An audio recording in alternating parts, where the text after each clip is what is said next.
Hi everyone, thanks for being here. And Tejaswi Abdullah, welcome to Madras. In your case, welcome back. Uh, so let's start with no further ado.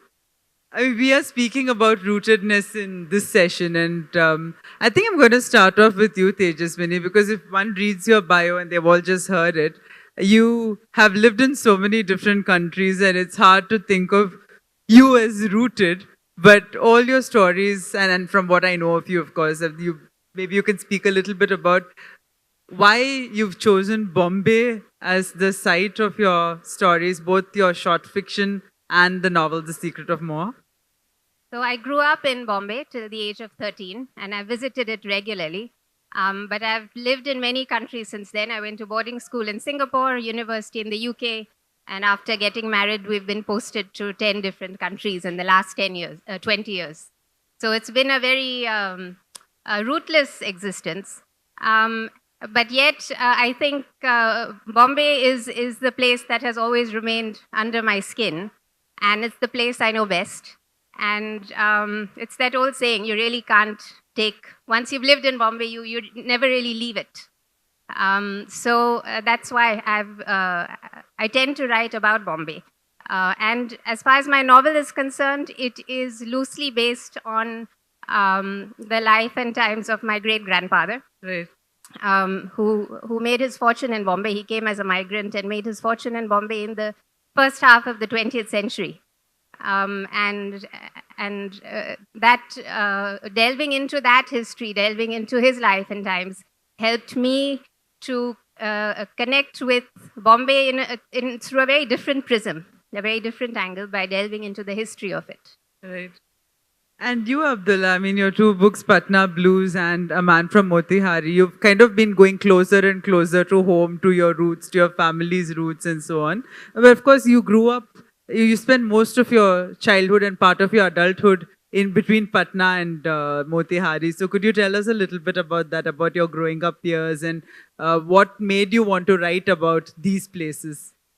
So, good afternoon and thanks. So, I was born in a small village near Motihari. Motihari is a historical city from where Gandhiji started his Satyagraha. So, we all know about the Champaran Satyagraha, and great George Orwell was also born in Motihari. So, I come from a small village. It was totally underdeveloped. When I was growing up, there was no electricity, no road, no water supply, nothing was there.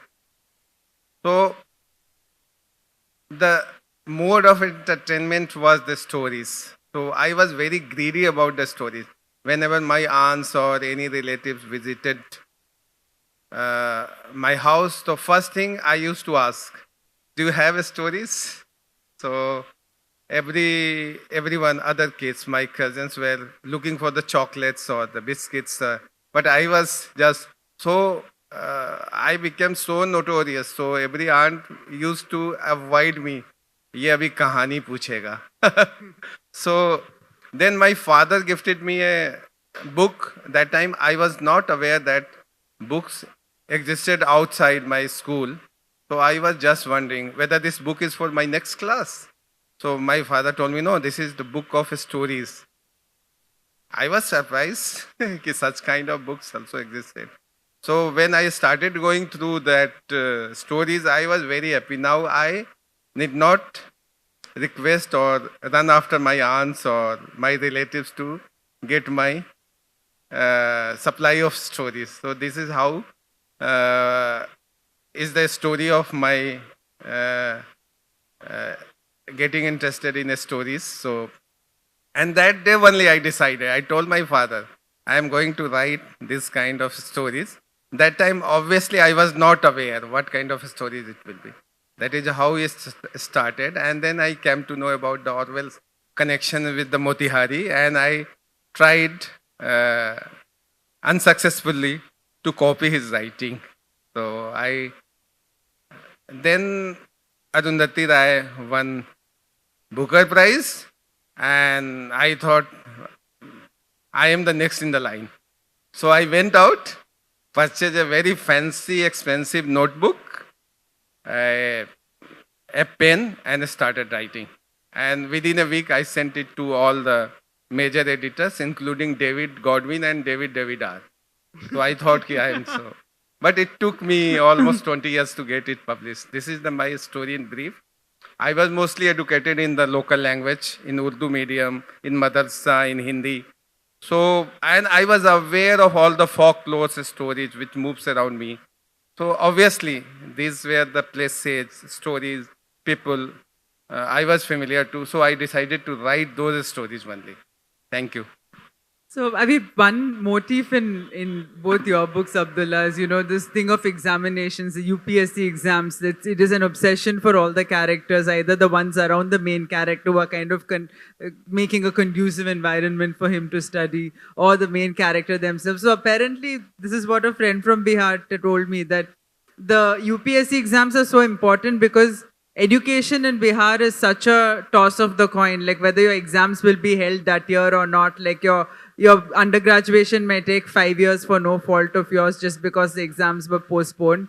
So is that real? Is that true? Is that obsession with UPSC? Things has improved a bit and worsened a bit in different segment.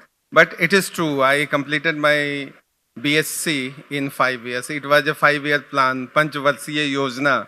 We used to call, and whenever I go for any interview, many interviewers will wonder whether I failed in my exam. So because of a strike in the university, my exam did not happen on time. So it took me 5 years to complete my 3-year course. So it is true. As far as the IAS thing is come, of course, in UP, Bihar, it is a craze. Everyone is trying to get into the administrative job and others job also. You find a lot of people trying IT, IAM. Now they are also getting into the media, film studies, everywhere, because there is no industry, obviously. Land is very fertile, precisely 3 times more fertile than Punjab agriculture lands. We have more waters, surplus water, 67%. Bihar is flood infested. So we have everything. So one of my writer friend, Israeli American, and he happened to visit the Bihar. And he was surprised, so much greenery. It is a paradise. So this kind of contrast and big historical legacy like from Chanakya to Vatsayan, all were from Bihar only, yeah. So, and we have feminist poetry. 2,500 years ago, we have feminist poetry in Pali language, Buddhist nun, writing about the liberation of women, how it is pleasant to be out of the kitchen. You are in kitchen, you are kind of bonded labor. So you will surprised to read those poetry written way back 500 years BC, and it sounds like written just now. So we have a great legacy. And IS thing is kind of crazy. And this, my first book, Patna Blues, came from such an incident. It was some unfortunate incident. One guy was very intelligent and he tried IS, cleared the men's exam 4 times, appeared for the interview, failed, and after a few days, his dead body was fished out from river Ganges. So many people. So I wanted to write about someone who did not succeed, but he just make do with whatever he gets. So that was my motto. From there, the Arif character. So this plays in great contrast to Tatya of your book, because where the focus is so much on stability in Abdullah's novel, in the life of that character. Tatya absolutely shuns it, while he's got this, the friend Nana, who's all about stability, all about being content. Tatya, just the idea of contentment is so repulsive to him. And I'm not going to give away sort of like my favorite line possibly in The Secret of More, about what the secret of more really is.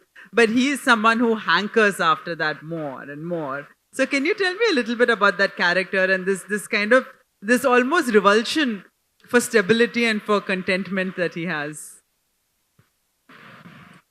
So just to give the audience a little background to the novel, The novel is set from the years 1899 to 1952 in Bombay. And this was a period of great commercial dynamism and a great shift, quite a rapid shift from tradition to modernity. It was a very dynamic environment. And even at that time, you could say it was the city of dreams. It was the land of opportunity.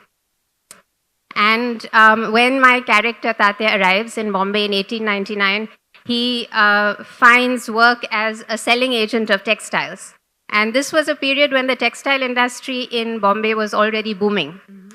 In the early 20th century, Bombay's textile mills made up 50% of the spinning and weaving capacity of India. It was, it's hard to overstate how important the textile mills were to Bombay. So that was one of the commercial backbones of the city, the only large-scale employer of labor. And of course, the second commercial backbone that emerged during this period was the film industry. It started as a silent film industry before talkies came in the early 1930s. And so my character Tatya gets involved as a selling agent of textiles. He starts making his fortune there. Almost accidentally falls into the world of filmmaking. He becomes a silent film producer, even though he feels it's a very strange world of make-believe, because he's essentially a very conservative man. At the same time, he is enthralled by the environment of Bombay, which is an environment that invites ambition, it invites risk-taking, and it rewards ambition and risk-taking, very much like today. Right.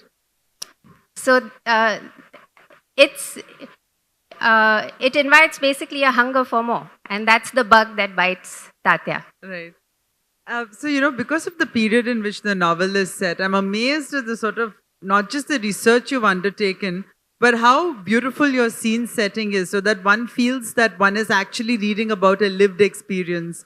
So Abdullah was speaking about how he would ask his family for stories. And that was actually what your primary research was. Like, you had to turn to older people in your family who remembered that era. So could you tell us a little bit, A, about the research you undertook, and B, about how you restrained yourself and stopped yourself from putting everything you knew onto the page? Because that's something even veteran authors, that's a trap veteran authors fall into, because everything you've learned, you want to kind of prove. But you've been so remarkably restrained, and I just feel like I'm reading the sort of first-person account of someone who's lived through all that. So how did you pull that off?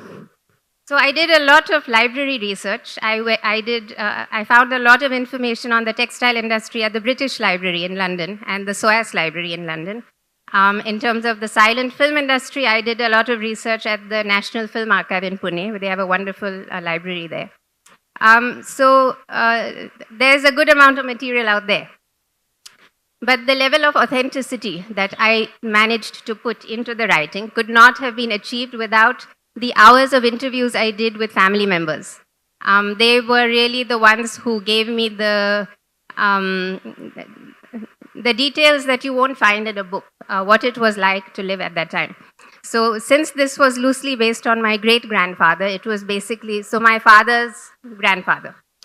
So he and his siblings still had childhood memories of their grandfather and what it was like growing up in that era.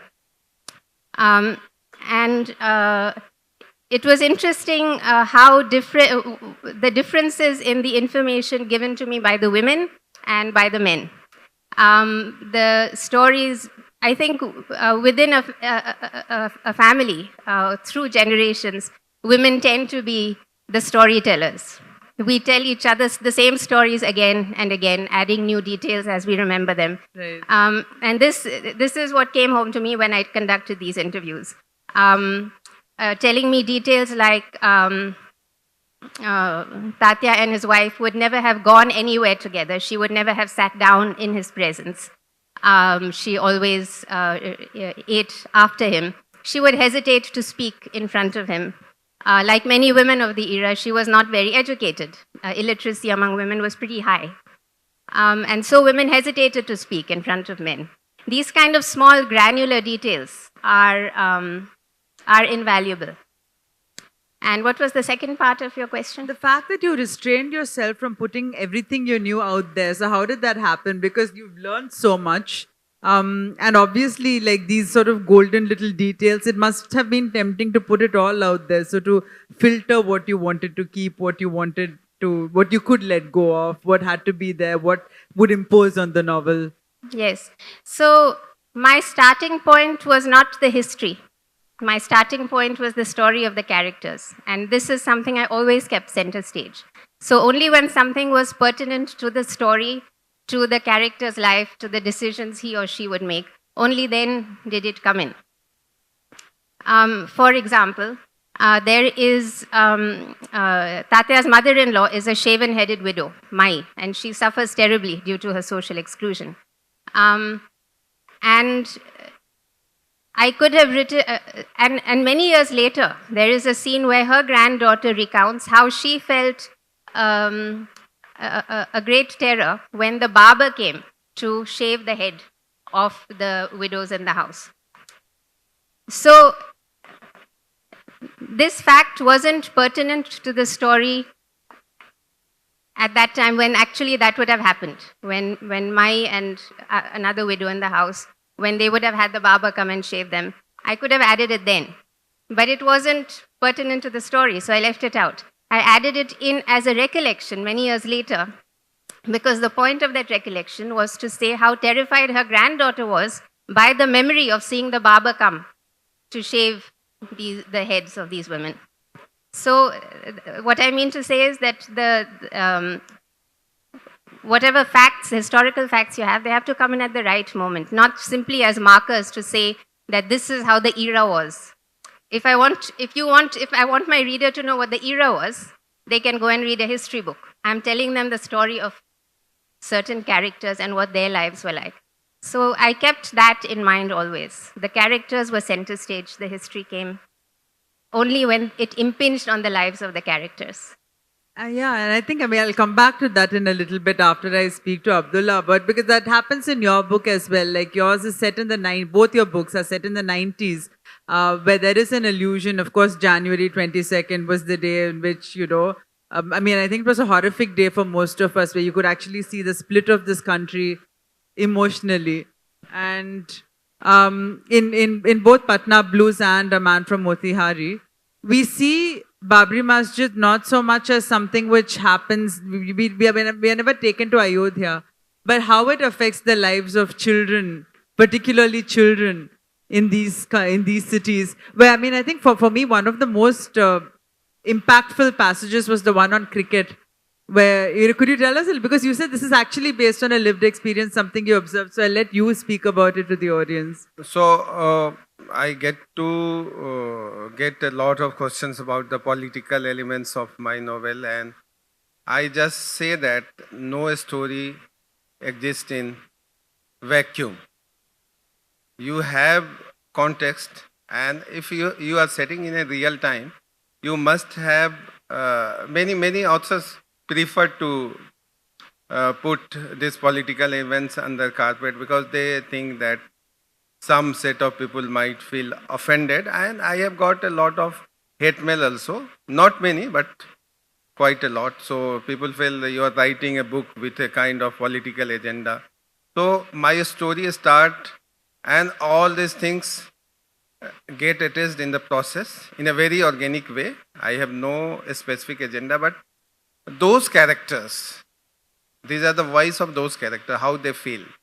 Some political event, social event, it might not impact you in a real way or in a physical way, but some way it will impact you, not physically, maybe emotionally. So in context of the recent event, so my daughter's WhatsApp group had some nasty message and she was crying. She is quite young, but she knows about the Nazi Germany, and she's quite progressive. She keep correcting me, Dad, this is not politically correct language you are using. I try to take lot of precautions. Still, she keeps asking me, no. And my wife is also like that. In difficult times, you have to be very patient. Otherwise, You don't know. Just while opposing the other side, you become like them only. So you become also rabid and communal, and you will never realize. You will justify your communalism or that extreme views because other people are like that. So that is not justifiable. So we have three people, three women who keep check and balance on me. So anything coming in my book which is actually not proper will be filtered out at that level. That I discuss with my wife and my kids. They are young, but they will read and they will find out. So she was crying. My friends are like that. I am lucky. I have so many friends who are really, real sense liberal, and my wife is like that. Any relative posting anything, simply she will block. Simply she will block. No question asked. Because everywhere there are that kind of person are everywhere. So that is how emotionally we are touched, and many time in the office you are sitting and people are not sensitive and they are making comments and they, no, I excluded you. So everyone has, I have a Muslim friend and we go and eat biryani and sevai. This is a typical, and every year they ask whether this is sevai Eid or non-veg Eid. Every year. So, and I studied in the madrasa and I can claim I know about the mythology more than 90% of Brahmins in India. I am a consultant on many Hindu mythological show. For they pay me money. We are creating a show based on the Dashavatar. Khan Sahab, see and check if everything is fine.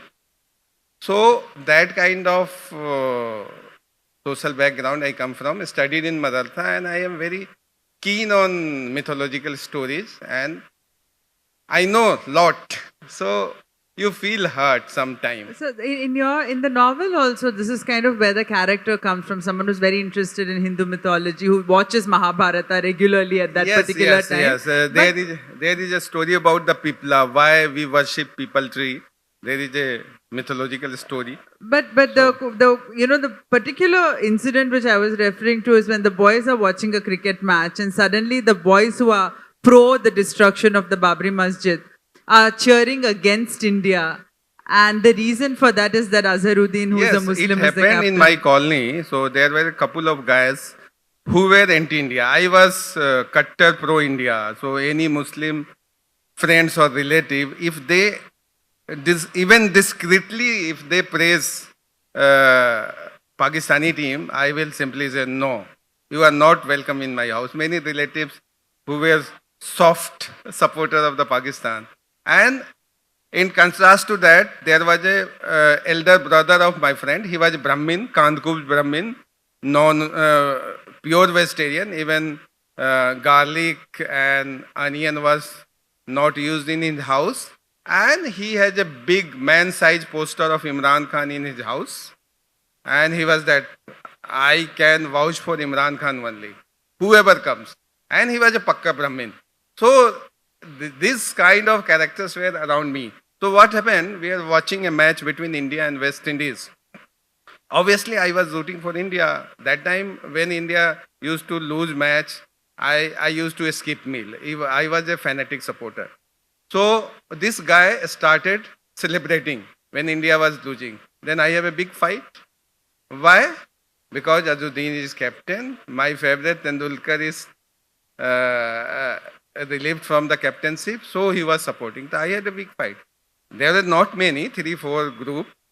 But that incident happened and that was in the back of mind when I was writing. So at times we think why we support a team. Not only for, because that team is our country's team, sometimes other factors. If some players from the Kashmir is there or some players from South is there, so they become more passionate. And I agree, before Azharuddin became the part of the Indian team, there were the number of Muslim supporting the Indian team so passionately has increased, obviously. Because now they think we are part of the team. So you have to make them believe you are part of us. Not otherization will not help, obviously. If you are not welcome, Same happened with the other matches also, other sporting event, but cricket is special. Yeah. World cricket. So in your case, Tejaswini, I mean, your novel is set, like we were speaking about restraint earlier, and the fact that your novel is set at such at a time of, there were two wars fought at that time, and then there was India's independence. But you have only spoken of events such as even Jallianwala Bagh and the independence, the partition. Partly, of course, the novel set in Bombay, which is so far away, but you've spoken about it only in so much as your characters have been affected. So can you tell me a little bit about the authorial restraint, not just in terms of, I'll come to that maybe. The first question I'd like to ask you is, how do you filter what history you put in and how do you contextualize it? I think this is a very easy trap to fall into for a writer of historical fiction, where you feel, I've seen that in various books, because you're writing about the early 20th century, you sort of feel compelled to put in references to the First World War, Second World War, freedom struggle, because these were all momentous events of the time. This is a trap, because if it's not integral to your story, they end up being sort of as if you're flagging, they just end up being sort of red flags, markers, to signal to the reader that this is where we are in the history of the nation, and it has actually no relevance to the story you're trying to tell. Right. So the way I looked at it was that the traditional way of looking at history is looking at what the great leaders did, the kings and queens and so on.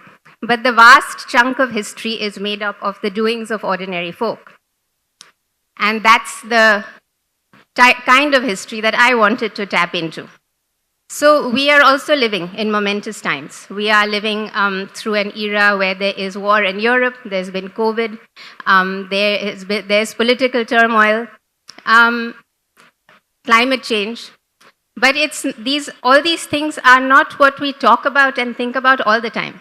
Yeah, you're right, yeah. We go about our daily lives, and we experience these world events or national events as disruptions to our daily lives.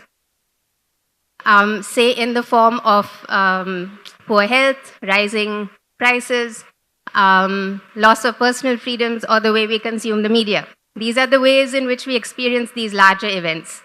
And only with hindsight do some of these events become era-defining events. But at the time that they happen, it's a Monday, it's a Tuesday, it's a headline in the newspaper, it's a day when you're not well, or whatever. That's the way we experience it. And these disruptions to our daily lives is what makes up the mood and texture of history. And that's what I wanted to tap into. So I wanted my characters' lives, the individuals' lives, to suggest the sweep of history rather than the other way around.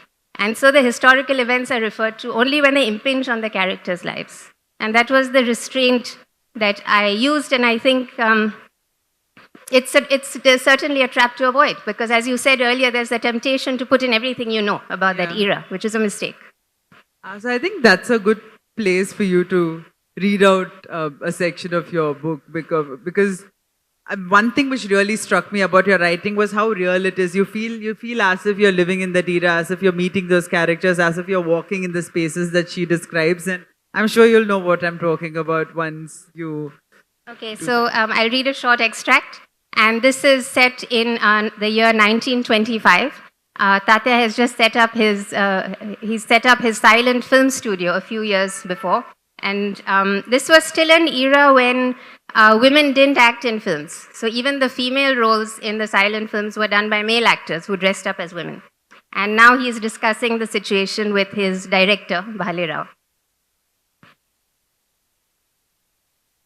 Tatya wondered what had come over Bhale Rao. Was he coming down with a fever, perhaps? His eyes looked bright. "There's someone I'd like you to meet," said Bhale Rao, "before you go back to the city." "We face a peculiar problem, Sahib," said Bhale Rao. "Our competitors have something we don't have."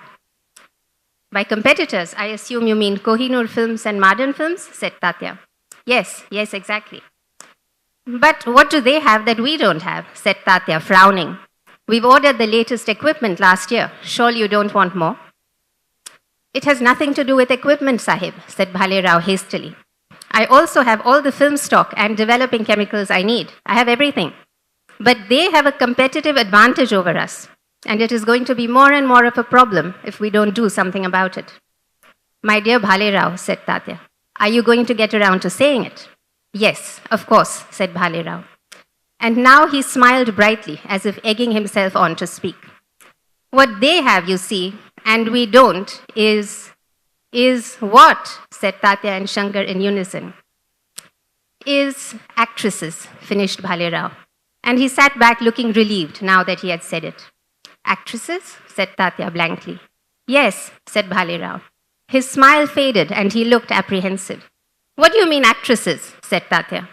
Women actors, females, you know, said Bhale Rao. Yes, I know the meaning of the word, but what on earth can you mean? Said Tatya in amazement. You know perfectly well that we are not that kind of film company. I won't have it. And neither will Tansukrai, I can assure you. I have a wife and children. How do you propose to run such an enterprise with any kind of decency?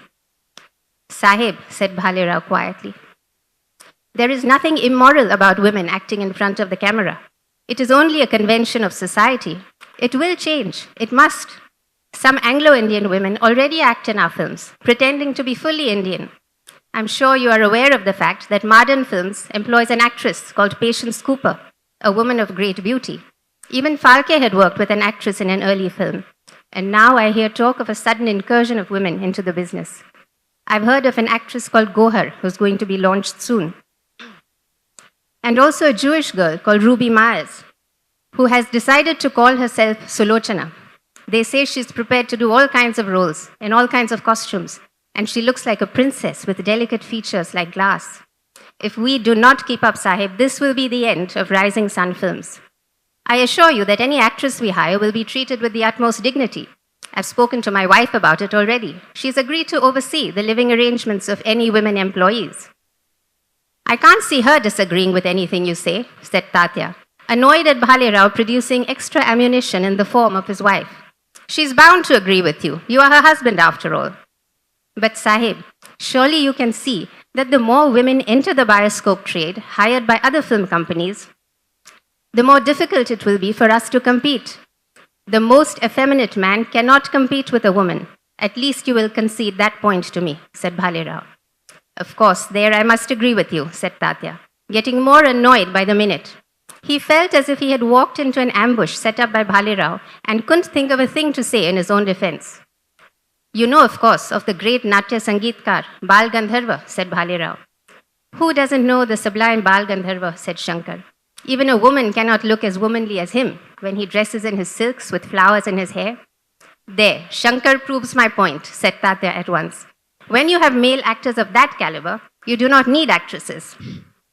But did you know, said Bhale Rao, that even the great Bal Gandharva refuses to employ female actors in his theatre company?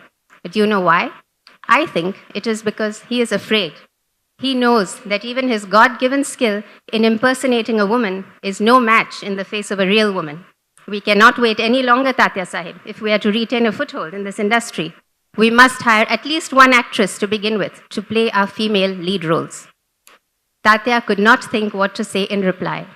Bhale Rao's arguments made perfect sense, and yet it was all wrong. He did not agree, but felt as if he were facing a stiff wind, a rising wind that was rushing in to engulf him.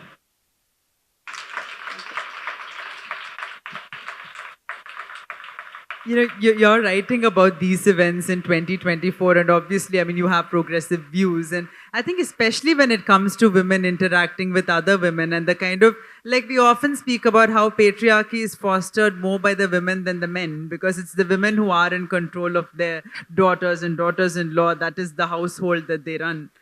And I just wanted to, you know, we had an interesting conversation yesterday about the vocabularies we use. For instance, the phrase emotional affair is something we can use now, whereas it's not a term. They did not have the vocabulary for it at that time, and therefore there was no way to explain certain emotions of that time. So I'd like you to speak a little bit about, again, how you dealt with such regressive views as we see them now, but then you can't use the word regressive when you're setting your novel at that time. How women were treated, and this kind of, let's say, this radical notion that maybe a widow's head need not be shaved, maybe she doesn't have to cover herself in red. So can you talk a little bit about putting yourself in that time, but also restraining yourself again from editorial interference as a woman of the 21st century? Yes. So this is, of course, a huge trap in writing historical fiction, where one tries to insert one's modern sensibility, wittingly or unwittingly. Your modern sensibility should not really come into the point of view of the characters. You talked about emotional affairs, emotional attachment. This was an area where I had to tread very carefully. When you're talking about love and romance, I think we forget, it's easy to forget, how much our concept of love and romance is shaped by our media, particularly by films, of course. But even if you look at the films, say, of the last 30, 40 years, say the films of the 50s and 60s, the notion was that love was an epic. The love depicted in the Hindi films, at least, of the 50s and 60s was an epic love. It was a meeting of two souls that would last in this life and the next. That was the kind of epic love that, that was projected at the time.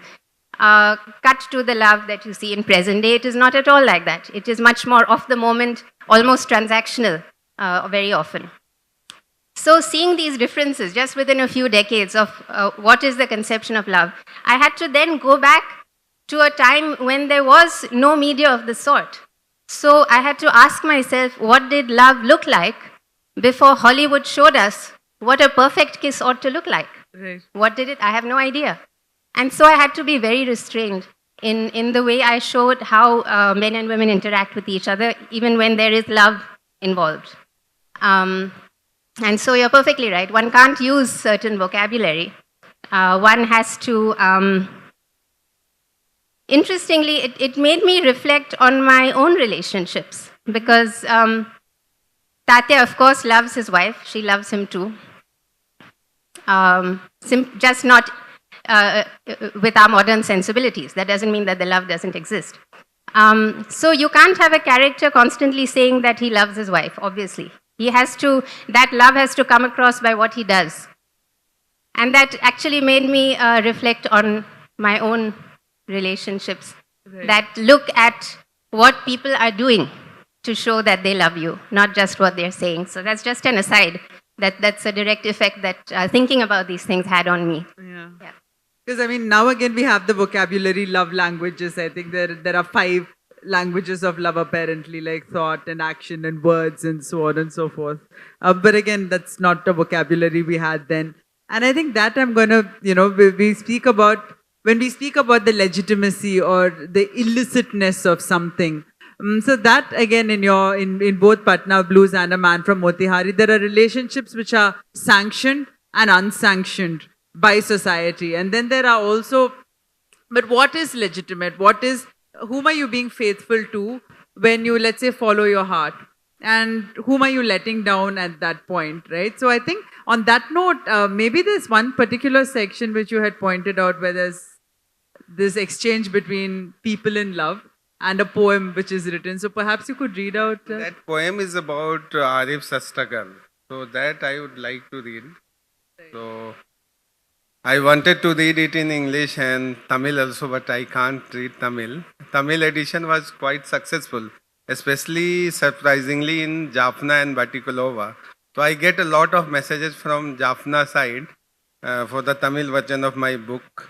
It is called Kannal Neer, Miraz. So I wanted to read, but Tamil is a bit difficult language. I try to... But you yourself have translated it into Urdu, so maybe we can hear the Urdu, English. Hindi, I have done this. So I will read only a brief because we are running out of time. So I will read just a paragraph and the poem, which is relevant to everyone's life.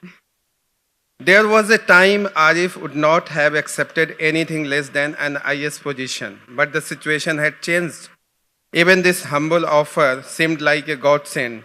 how dreams change with the passage of time and with change in circumstances. It is about Arif's getting an offer of a clerical job. So he initially thought nothing less than IS will do, but now even this job is something is a God gift for him. So Arif remembered a poem he had written years ago. It is called A Workable Dream.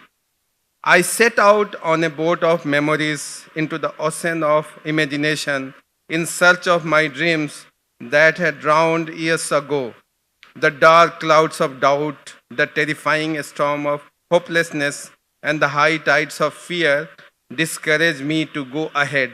The oar of my courage is about to slip away from my hands when I see the lighthouse of hope. It is the shore of an island of wishes and desires. There is a forest on it, thick with the trees of imagination, and on this strange island, I may not get my lost dreams back, but I can find a dream surely, a tiny but workable dream. Arif had found a tiny but workable dream. He shared the happy news with his family. So he was thinking of being an IS officer. Now a junior clerk is something he have to make do with. So basically it was written in Urdu and that I translated into English. I will just recite the poem in Urdu. Who understand Urdu Hindi will like it.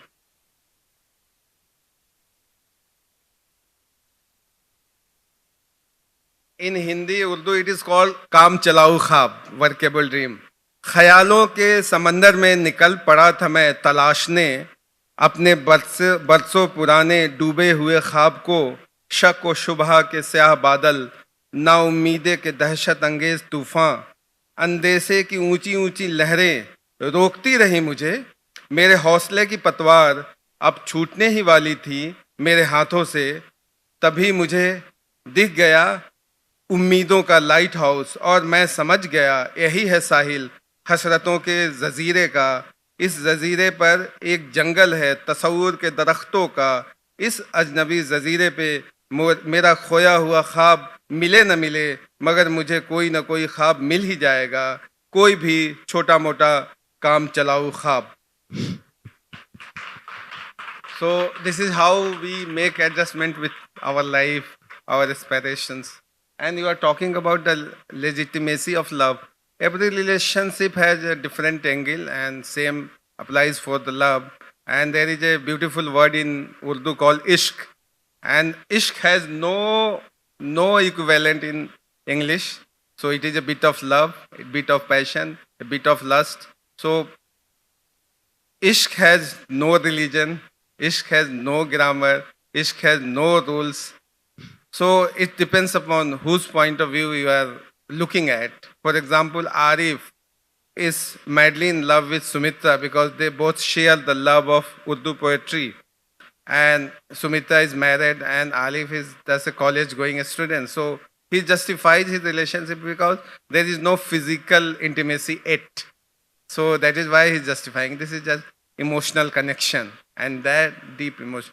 So it depends. Someone looking from the inside will say something different and some outside of the same person in same set of situation will justify his relationship and he will say, no, this is wrong. This is ethically wrong. How can we be emotionally so connected to someone who is married to someone else? Thank you. So before we open it up to questions, just one last thing I'd like to ask you. Since you also read out in Urdu, you said that among the feedback you'd get, there's a lot of people asking you, why don't you write in your mother tongue? Why do you write in English? And this is a point which you did want to speak about. Yeah. This is the common question I used to get because I studied in Urdu medium and Hindi medium.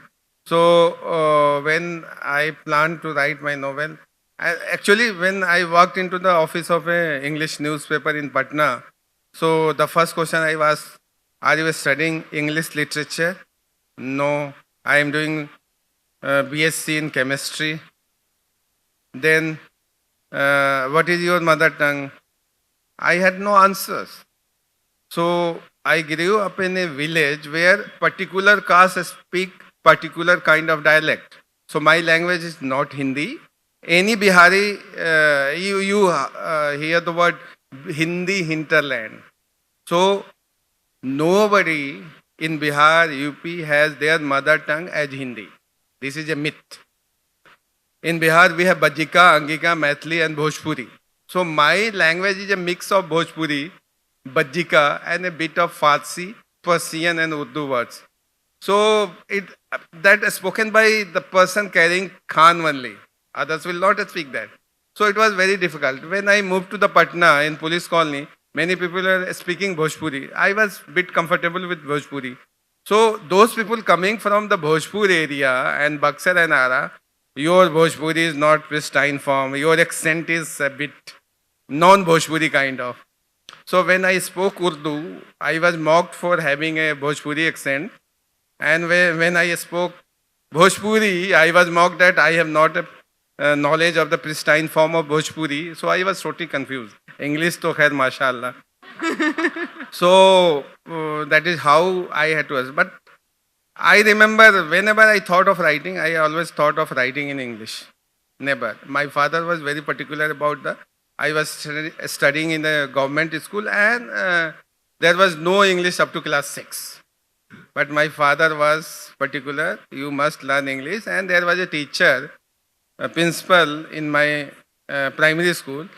He was very particular about English. Whenever the class 6 English class happens, I was in class 2, he will send his chaprasi. And I was best in the class in English. So all the girls will ask me, idhar baitho. And all girls were my didis offering me candies. Because andhe mein kana raja wali baat thi. I was better than them. So boys will say, no, this is boy. There was segregation in the class. The girls were, nahi, aa jao. So I was just pulled here and there because they can copy my English. So from class 2, because of that principle, and despite the fact in school, from class 6, it has started. So I started learning English a bit early, but still it was a bit a struggle. Up to class 10, I was Hindi medium, Urdu medium. But from 11 and then onwards, because I was a science student, there was no option. So I have to move to the English medium. Thank you. So now I'm sure there are audience questions. I see one hand here, 2, 3. Okay, so if we can get the questions first and then... This is not a question basically, but I just thought I will, since it is a talk about deep-rooted fiction, I also would like to connect to the last question that you asked, why would you like to write in English? So this, I just thought there is a novel in Malayalam called The Pottalile Idavaligal. It loosely translates to Alleyways of Pottal. Pottal is actually a small village in Malappuram district. So in this novelist actually talks about how the lives and relationships of the village people transforms before and after the Babari Masjid incident. Right. So in that sense, it's a very typical deep-rooted fiction which marks a historical event, how that historical fiction changes the dynamics of relationship between people. So maybe it also deserves a translation, I guess, because it deserves a wider range of... Is there a question you have for No, I just thought I will introduce that. I will like to add, that is the problem. So anyone asking me, you should have written in Urdu or Hindi. So then my translation would not have been translated in so many languages. So if it was in Hindi, it was in Hindi. Now it is in Tamil, Telugu, Malayalam, Marathi, Arabic, Bangla, every language. Because of English. Maybe. Yeah. So, Mike here, please. Since this is about rooted fiction that you are talking about, I just want to know what are the challenges in writing about this rooted fiction in a language which is not vernacular. Do you do anything with the language to bring this rootedness into your work? Maybe you can answer that because, I mean, the people, your characters would not have been speaking English at all. And in fact, you mentioned when the occasions when they do. Yeah. So my characters in the novel are speaking Marathi. But when they do speak English, it's pointed out that they're speaking English in this case. I've been asked this question before also, and I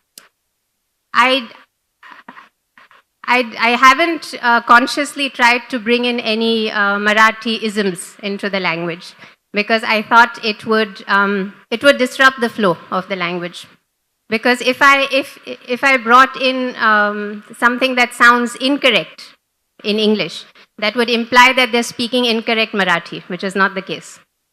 And that's how I handle it. I just wrote it in straightforward English, where it's perfectly clear that in the scene they're actually speaking in Marathi.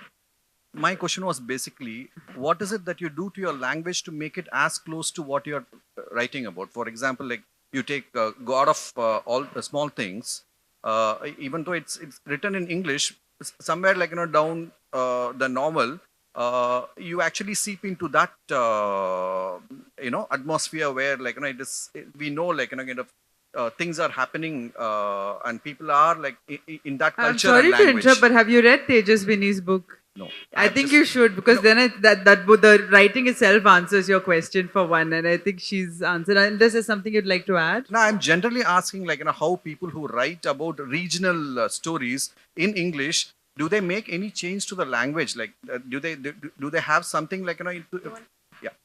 So I got your question. So it is a big challenge, especially I am coming from a place where people are speaking different language. Even within the Bihar, you are speaking different. Someone is speaking in Urdu, Hindi, and then Bhojpuri, and other languages.